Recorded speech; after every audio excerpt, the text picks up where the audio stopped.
Buen día, profesor. Espero se encuentre muy bien. Vamos a hacer una pequeña mesa de discusión aquí con mis compañeros acerca de los congresos que se llevaron a cabo desde 1882 hasta el año de 1890. Entonces, pues vamos a dar inicio. No sé si a alguien le gustaría tomar la palabra para comenzar. Belén, por favor, adelante.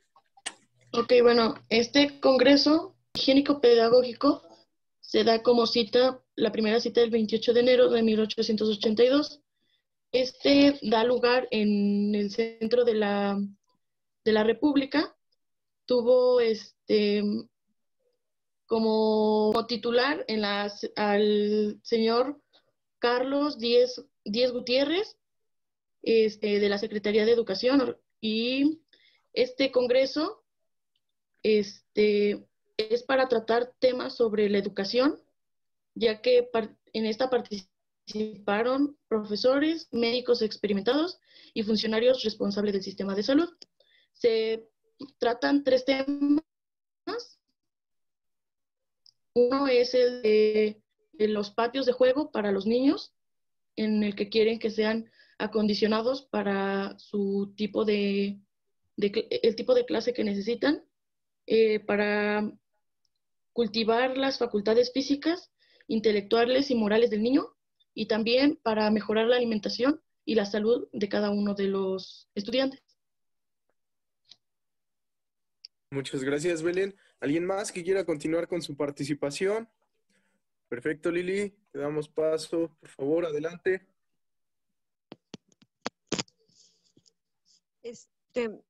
Este congreso fue importante porque mostró el interés del Estado y la sociedad ante la salud de los escolares y por todas estas propuestas que se llevaron a cabo, que si bien no fueron de manera inmediata, se tomaron en cuenta.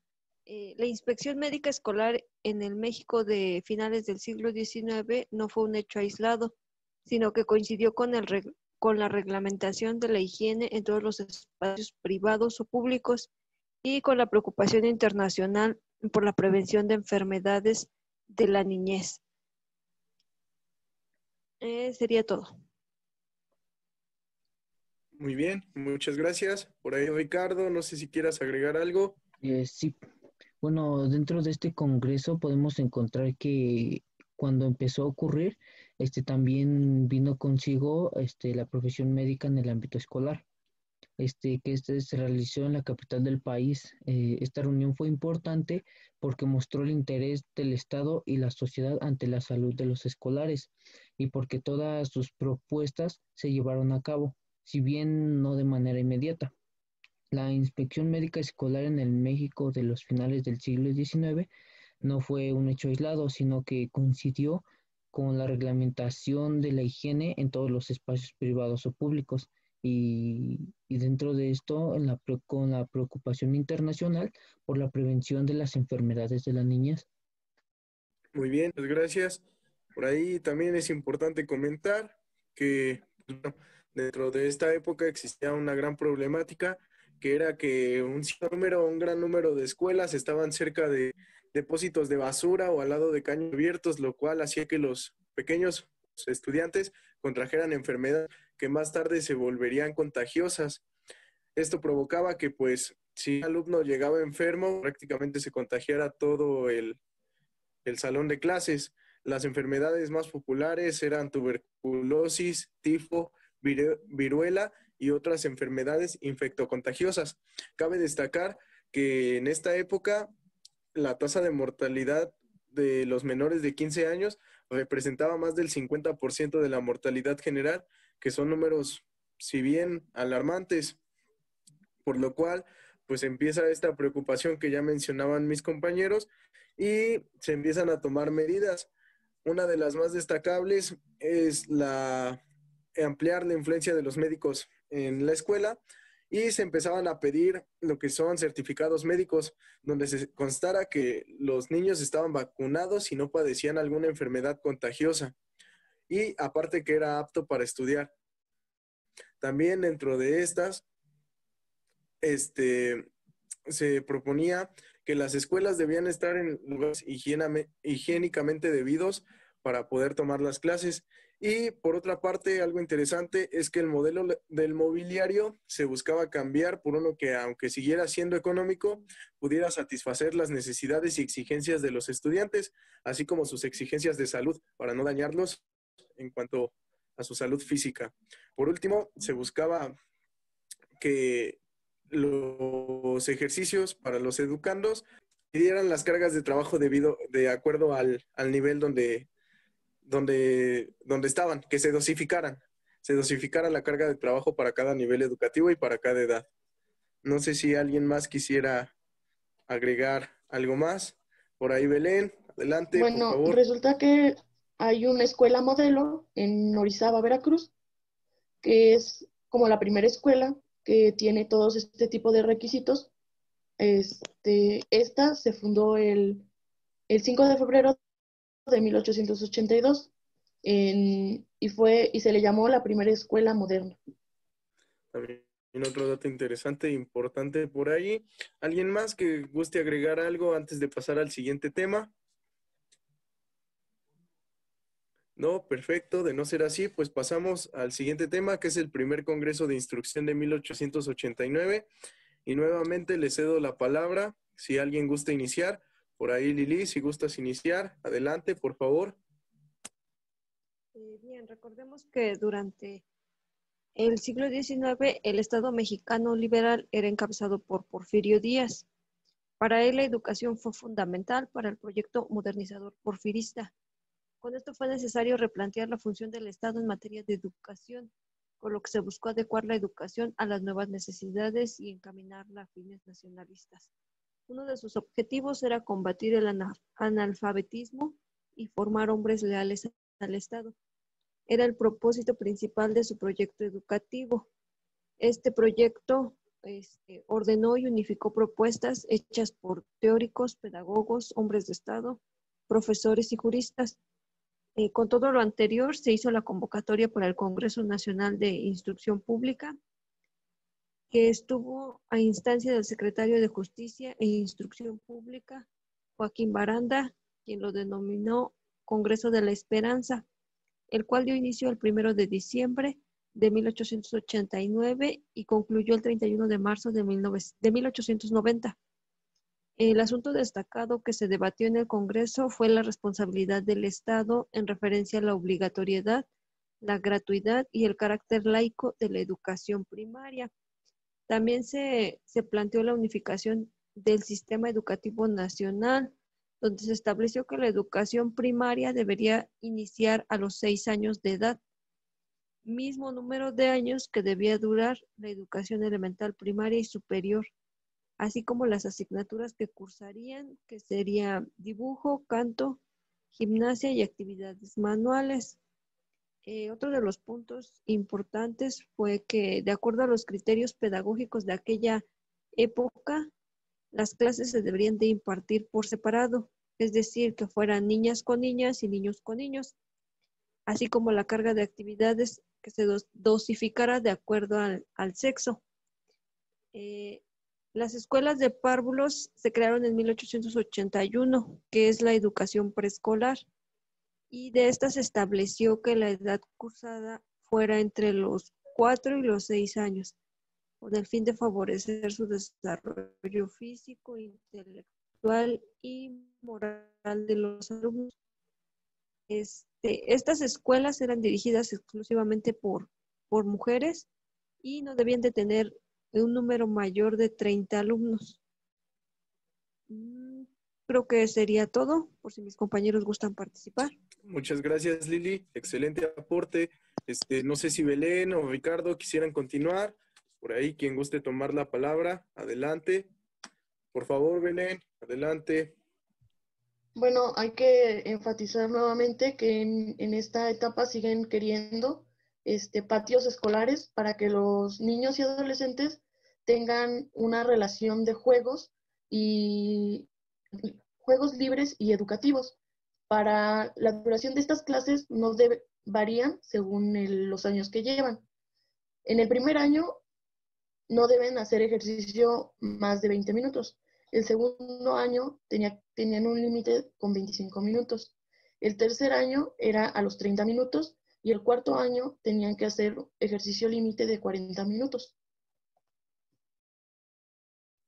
Muchas gracias, Belén. Adelante, Ricardo, te escuchamos. Sí, claro que sí.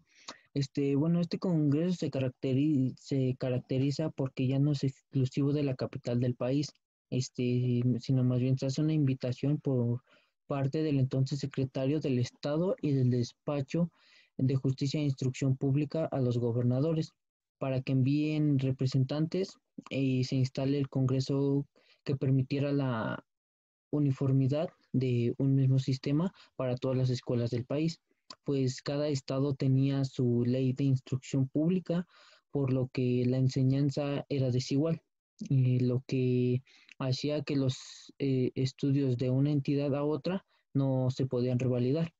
Y bueno, como una opinión personal, pienso que la ley de instrucción pública en el Porfiriato tuvo como una relevancia muy importante, ya que gracias a esto, los conocimientos en los niños y el trabajo en ellos comenzó a mejorar. Desde que se aplicó el laicismo, ya que comenzaron a separar la religión del estudio, que es, en mi persona siento que a veces limitaban al alumno en enseñarle una cosa que podrían llevarlo desde su misma casa a los conocimientos que necesitaban adquirir durante las horas de escuela. Y también se tomaba en cuenta los niños con necesidades específicas. Y esto ya que se empezaron a enfocar más en lo que necesitaba cada alumno para que pudiera adquirir conocimientos durante su curso y no solamente se basaron en un grupo, sino que se fueron dando cuenta de los materiales y de la clase que necesitaban dar los maestros para poder dar un buen conocimiento a los niños que lo necesitaban. Eso es de mi parte. Muy bien, Ricardo, muchas gracias. Concuerdo contigo en cuanto a la laicidad de la educación, un aporte muy importante por ahí de la ley de instrucción pública, qué bueno que lo mencionaste. Pues bueno, para aportar un poquito más acerca de este tema, dentro de este congreso se conformaron un total de 26 comisiones, dentro de estas las más destacadas en cuanto a la rama de educación física, que es lo que nos interesa un poquito más, pues se trabajó especialmente en que son indispensables los juegos al aire libre y los ejercicios gimnásticos, así como ya lo mencionaba Belén, la importancia de los patios escolares, a los cuales se les empezó a brindar una importancia más grande. Por otra parte, una situación que pues parece prevalece en el país, sin embargo, desde aquellas épocas existía, no existía el recurso quizá necesario, quizá suficiente para la educación. Se buscaba que el recurso fuera más amplio y el secretario de aquel entonces no se negó, de hecho fue accesible a esa petición. Sin embargo, él mencionaba que este recurso solo sería beneficioso para las escuelas urbanas, ya que las escuelas de campo o escuelas rurales no tendrían los resultados que se prevían o que se querían lograr, ya que no había ni siquiera suficientes escuelas ni quien las atendiera, por lo cual no tendrían resultados, aunque se diera más ingreso. Por otro lado, se discutieron los contenidos programáticos y pues bueno, hay algunas materias distintas que hoy en día ya no se llevan y pues bueno, algunas de ellas las voy a mencionar, son la moral práctica, instrucción cívica, lengua nacional, tanto escritura como lectura, aritmética, historia, ciencias físicas y ciencias naturales. Por otro lado, se afirmaba que faltaban maestros preparados para ofrecer una enseñanza más amplia y acorde a los métodos y programas modernos de aquella época, por lo cual el presidente de este congreso, el licenciado Justo Sierra, en una de las sesiones plantea que era necesario exigir a los docentes un título profesional que los avalara como docentes preparados para poder impartir una clase al nivel primaria. Gracias a esto llegan las escuelas normales y se busca la profesionalización de la educación. A palabras de él, lo voy a citar contextualmente, El profesor debe de ser el hombre con la ciencia necesaria, con la autoridad competente, con el empeño y el amor por la educación. Se buscaba que el perfil del docente fuera un perfil completo y con las necesidades básicas para poder impartir una clase. No sé si a alguien más le gustaría comentar algo por ahí. Belén, adelante, por favor. Bueno, también es justo mencionar que en México al menos no había docentes formados en el ámbito de educación física. Sin embargo, cabe mencionar que había pedagogos, profesores y médicos, entre otros, que en ese momento estaban generando propuestas, reflexiones o ideas estructuradas y sistematizadas para enfocarse en esa materia. Y aunque era de manera incipiente, no significaba que por ello sería improvisada o sin fundamento, ya que ellos querían mejorar el desarrollo infantil y del adolescente, así como búsqueda de la aplicación de la actividad física, la gimnasia y la práctica deportiva en las escuelas.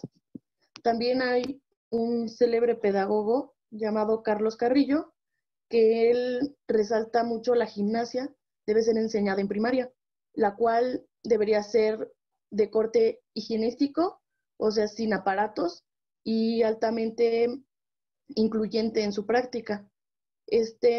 Implementando carreras, salto, excursiones y prácticas deportivas, ya que el desarrollo del cuerpo lo describía como el alma misma.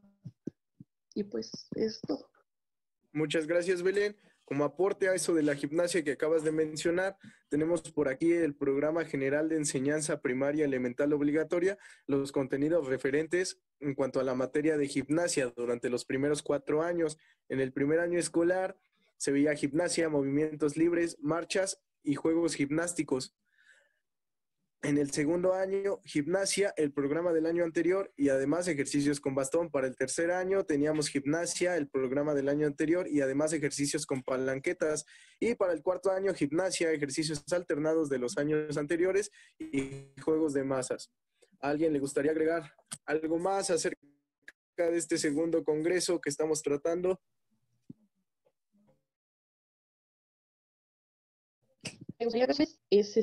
Reflexionó sobre ya que él era secretario de instituto. Él dice que los beneficios son para la salud y que es importante que los medios a los que recurre, como los juegos libres y deportes, enfatiza mucho eso de juegos libres y los deportes. Muchas gracias, Belén. Por ahí, Lili, Ricardo, ¿algo que quieran agregar ya para cerrar este temita? Por ahí, Lili, adelante, por favor. Yo. Ajá. Aunado a todo lo que ya hemos comentado, creo yo que fue de gran importancia el hecho de que se pidiera más preparación por parte de los maestros. Fue como que el parteaguas de una mejor calidad en la educación en México. Ahora, si bien vemos que estos congresos fue un proyecto que se desarrolló de una buena manera, cubriendo todos los aspectos, desde los maestros, desde las escuelas, desde los alumnos. Entonces siento que fue como que un aporte muy importante que hubo durante el Porfiriato. Muchas gracias, Lili. Por ahí, Richard, ¿alguna última opinión para terminar el tema? Pues yo creo que ya podríamos comenzar con el otro tema, ¿no? Belén, ¿ibas a comentar algo, Belén? Sí, que hay dos influenciadores muy importantes en esta etapa, que son Velázquez Andrade y Landa, ya que ellos daban como propuestas en el programa un plano denominado los factores biológicos, psicológicos, y enfocando mucho lo de la salud. Muy bien, muchas gracias. Pues con eso cerramos este segundo tema pasamos al tercero, que sería el segundo Congreso Nacional de Instrucción Pública, que se llevó a cabo en 1990. No sé si alguien quiera igual comenzar con las participaciones. Vamos igual con la misma dinámica. ¿Alguien quiere comenzar? Doy comienzo. Ustedes me digan.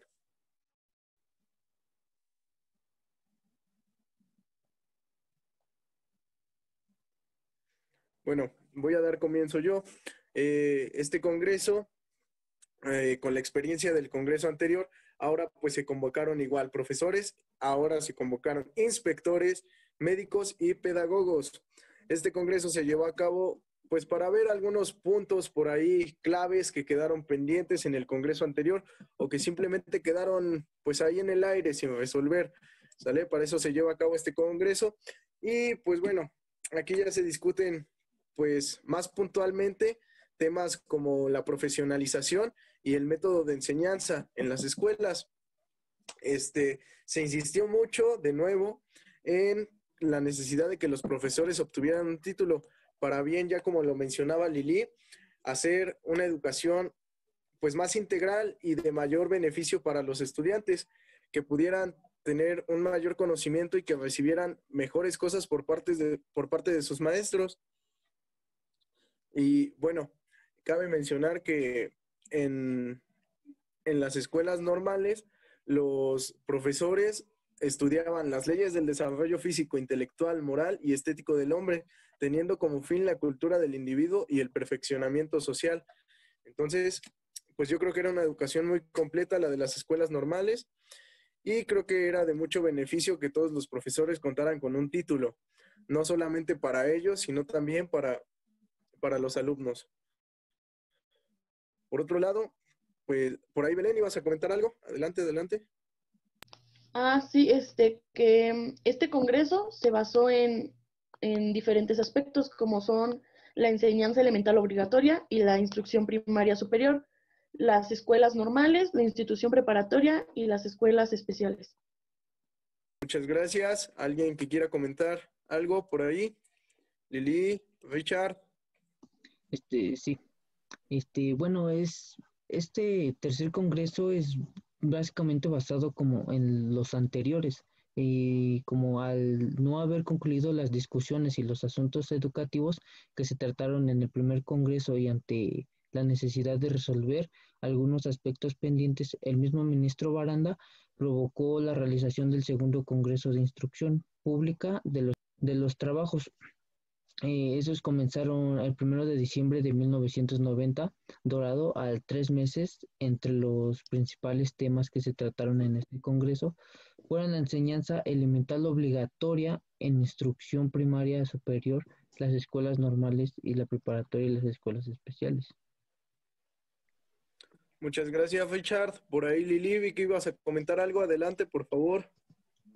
Durante este segundo congreso ya se tomó en cuenta la educación física en las escuelas normales.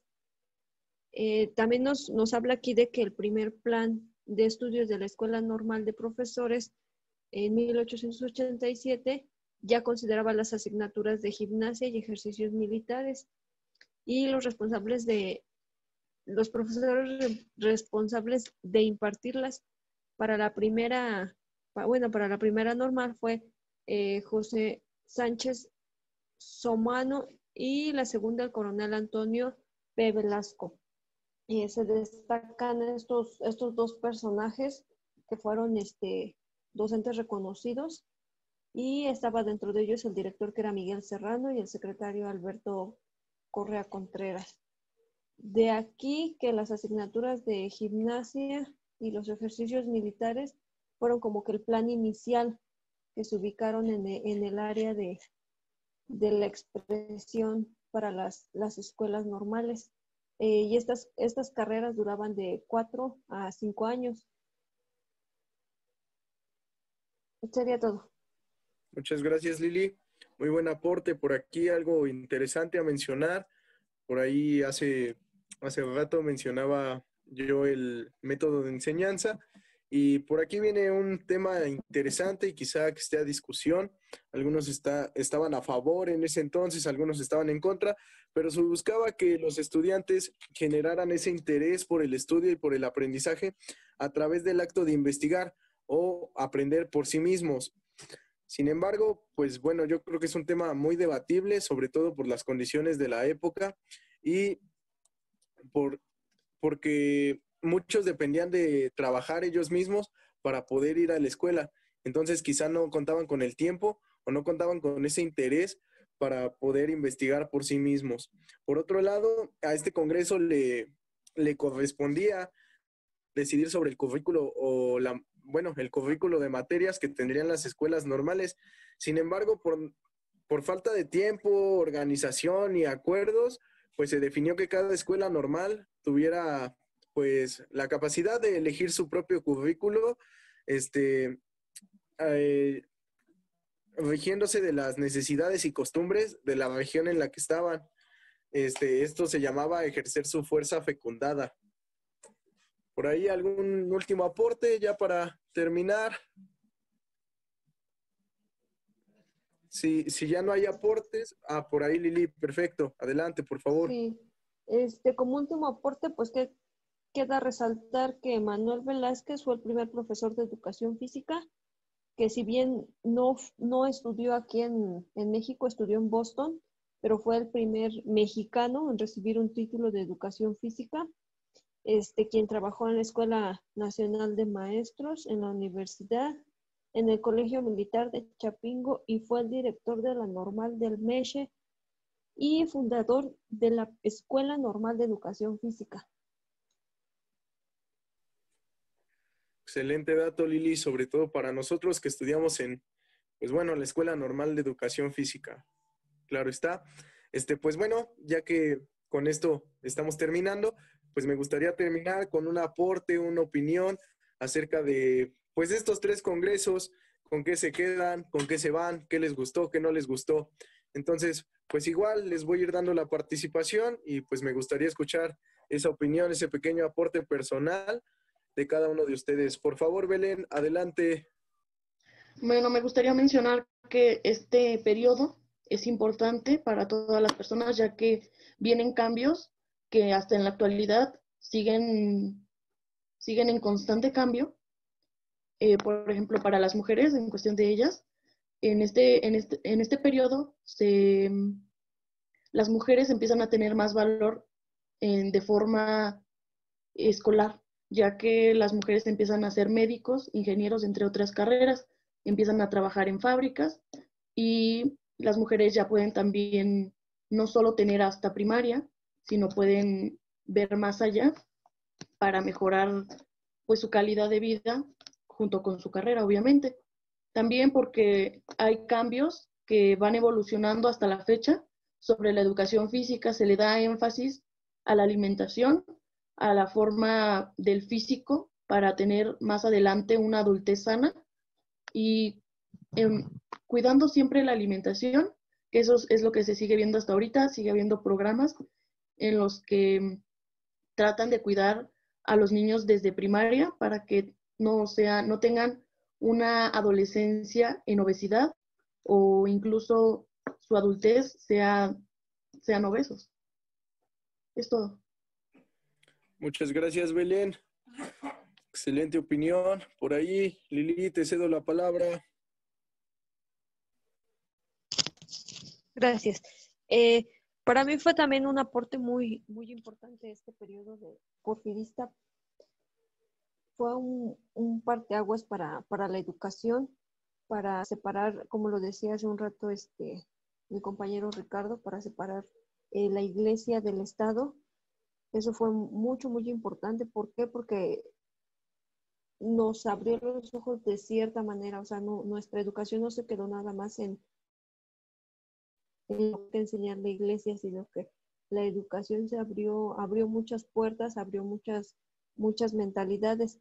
Dentro de todo esto, pues es importante, yo creo que para nosotros conocer la historia de la educación física, ya que estamos estudiando esto, es muy, muy importante. Aún de esto, pues también, como todo, no tiene sus pros y sus contras. dentro de la educación, pues sabemos que no es de calidad al 100%, porque como se mencionaba dentro del primer congreso, para algunos estados pues no se puede por sus condiciones geográficas, sus condiciones económicas, pero pues se trató y se sigue tratando de que se mejore la educación. Y además de que no solo es la educación física como un deporte o como una apariencia hacia el físico, sino que también influye en los aspectos intelectuales, en los aspectos físicos, en los aspectos de salud. Entonces, pues sí, es una época, una etapa muy importante. Muchas gracias, Lili. Excelente aporte. Por último, Richard, te cedo la palabra. Sí, como un pequeñísimo aporte y para concluir mi participación, considero que el porfiriato fue un periodo en México, para la transformación tanto de las escuelas como para el aprendizaje. Existieron dentro de esto, grandes reformas educativas, para poder fortalecer la educación de todas las personas y de esta manera poder formar a profesionistas o a mejores personas con las que puedan laborar a nuestro país, o incluso los maestros poder dar un mejor conocimiento a sus alumnos. Muchas gracias, Ricardo. Pues bueno, a manera de cierre, yo solo me gustaría comentar, y creo que es lo que más destaco de estos 3 congresos, que no se quedaron ahí en proyectos, que no se quedaron ahí volando en el aire, sino que se llevaron a cabo, quizá no al día siguiente, pero se llevaron a cabo, y creo que eso es lo que más se puede destacar, que actualmente hay muchos proyectos, muchas promesas, sin embargo, a veces no se llevan a cabo ninguna. Y en este caso, y creo que todo fue buscando una mejoría, sale buscando progresar, que era lo que buscaba Porfirio Díaz. Y pues bueno, con eso terminaríamos nuestra mesa de discusión. Pues ahora sí que buen día, profe, y hasta luego. Gracias por su tiempo, compañero, mucho. Gracias a ti, Carlitos.